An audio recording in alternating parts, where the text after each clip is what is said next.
Cher manager, bonjour. Je suis Julien Godefroy, consultant et formateur en management. Pour progresser facilement dans votre management, je vous invite tout de suite à télécharger gratuitement mon e-book de plus de 40 conseils pour engager vos équipes.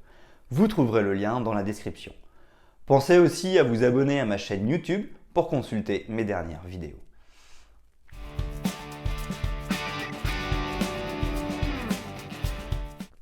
En management ou en gestion de projet, il est nécessaire de s'assurer de la performance de son équipe. Chaque collaborateur doit avoir un rôle assigné, une organisation globale doit aussi être trouvée. Pour cela, l'intelligence collective doit se mettre pleinement en œuvre. Il est donc essentiel de bien comprendre comment se construit une équipe. C'est là où le modèle de Tuckman nous intéresse et va nous aider. En effet, ce modèle de Tuckman nous permet de comprendre le fonctionnement des équipes. Ceci de manière chronologique, depuis la création de l'équipe jusqu'à sa dissolution. Nous allons commencer par mieux comprendre ce modèle, puis nous verrons les 5 étapes que traversent les équipes. Enfin, nous aborderons un concept incontournable pour un bon travail d'équipe et une intelligence collective optimale.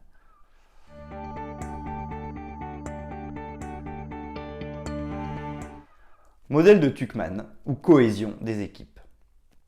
En 1965, le psychologue Bruce Tuckman a réalisé des recherches concernant une cinquantaine d'équipes. Définition du modèle de Tuckman. Le chercheur met alors en place un modèle permettant au chef de projet de comprendre le comportement de ses collaborateurs au sein d'une équipe. L'ambiance au sein de l'équipe et surtout la cohésion d'équipe est difficilement déterminable à l'avance, les rapports humains étant par nature complexes. La performance de l'équipe, le coaching d'équipe et le management de projet dépendent de différentes étapes concernant la cohésion de groupe que sont la formation de l'équipe, forming, les tensions entre ses membres, storming, la normalisation des relations malgré les imprévus, norming, la performance et la vélocité, performing, puis la séparation du groupe, adjourning. Il s'agit d'un framework, d'une introduction aux méthodes de management d'une équipe relativement à son évolution. L'objectif n'est pas de catégoriser les équipes, mais de déterminer une ligne de conduite générale. Pourquoi les managers doivent-ils s'inspirer du modèle de Tuckman ? La mise en place des méthodes agiles et de la flexibilité au sein d'une équipe est difficile lorsque ses membres ne se connaissent pas. L'approche itérative est d'autant plus compliquée à mettre en place car les équipes de développement ne sont pas nécessairement à l'aise à travailler ensemble au début. Définir une méthodologie spécifique et encourager l'auto-organisation requiert du temps pour les membres des équipes.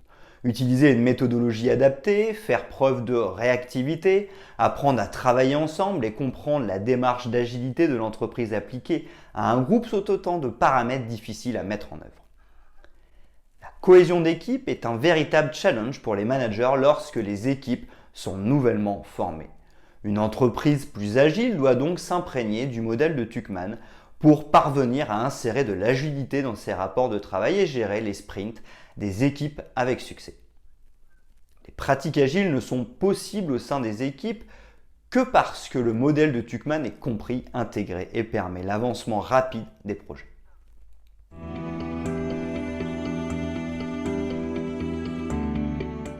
Les étapes du modèle de Tuckman. Les équipes ont tendance à fonctionner de la même manière à de nombreux égards. Les équipes peuvent passer d'une étape à l'autre ou se stabiliser à l'une d'elles. Formation de l'équipe ou constitution du groupe, forming. Sans surprise, la première étape consiste en la constitution de l'équipe. Le rôle du manager est crucial en ce qu'il doit être le leader et animer l'équipe. Les membres de l'équipe intègrent leur rôle au sein du groupe. Ils tentent de comprendre quel est le sens de leur mission au sein de celle-ci. L'équipe prend ses marques, le chef d'équipe et le chef d'orchestre. Ses collaborateurs sont guidés et leurs objectifs définis. La bonne ambiance, le bien-être et les rapports humains entre les membres de l'équipe n'en sont qu'aux prémices. Enfin, les membres de l'équipe partagent leurs différentes compétences, expériences personnelles et professionnelles et anecdotes. Nul besoin de méthodes préétablies, juste d'insérer de l'humain dans les rapports à autrui. Les tensions créent du lien ou les turbulences, storming. C'est la deuxième étape du modèle de Tuckman. Expérimentation du projet en groupe, exploration des personnalités des parties prenantes, développement d'une méthode de travail. Les membres de l'équipe se cherchent et il s'agit d'une méthodologie classique de tâtonnement. Le manager est le facilitateur des rapports humains et professionnels, cette fois-ci entre les membres de l'équipe. Les responsabilités, les échéances et l'avancement du projet doivent être prises en considération.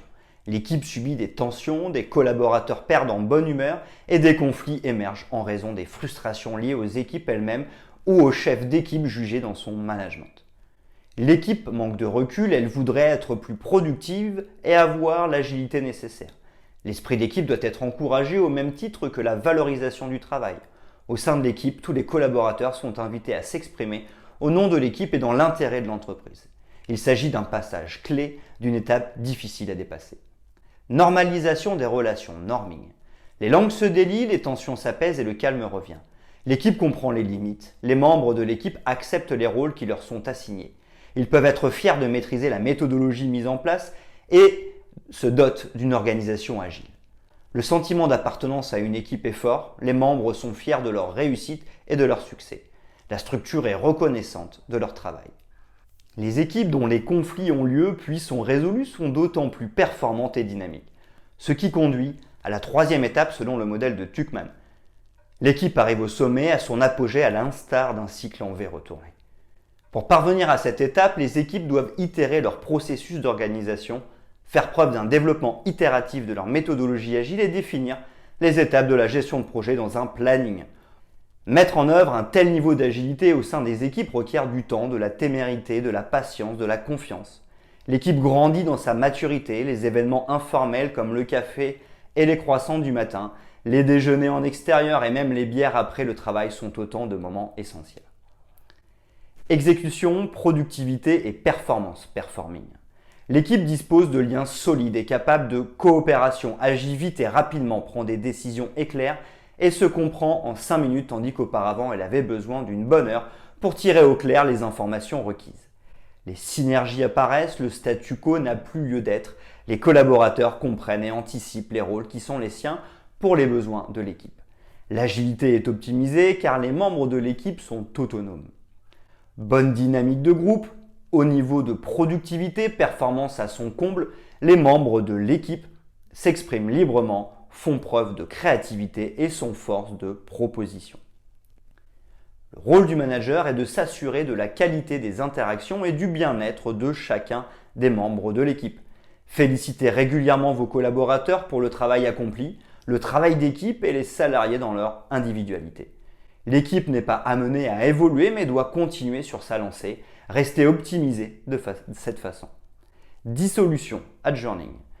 Les projets ponctuels sont amenés à séparer les membres de l'équipe pour des raisons d'organisation. La mission est terminée, les objectifs de l'équipe ont été atteints et l'essence même de l'équipe n'existe plus. Les collaborateurs vont faire partie d'autres équipes. Un départ au sein d'une équipe peut engendrer plusieurs départs en chaîne. Certaines entreprises préfèrent garder l'un des membres de l'équipe au risque d'affronter un départ massif au sein de l'équipe. Plus le collaborateur est apprécié au sein de l'équipe, plus le risque est réel. Pensez au pot de départ car il peut être un moment de reconnaissance fort.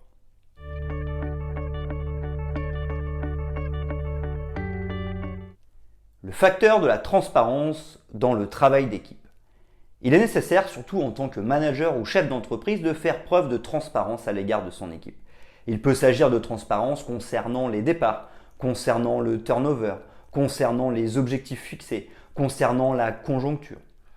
Certains spécialistes conseillent même d'inclure les équipes dans la compréhension du modèle de Tuckman. Votre équipe doit comprendre quels sont les enjeux en cours, les raisons qui pourront engendrer des tensions et les problématiques de la structure afin de créer un team building performant et faire preuve de productivité. L'équipe peut sincèrement faire des miracles en termes de créativité. Il est donc nécessaire de soigner les relations entre ses membres afin de tirer le meilleur parti de l'intelligence collective. L'esprit d'équipe ne se crée pas du jour au lendemain. La compréhension, la consolidation, les relations professionnelles et amicales et le temps, surtout, sont autant de facteurs qui permettent de le renforcer durablement.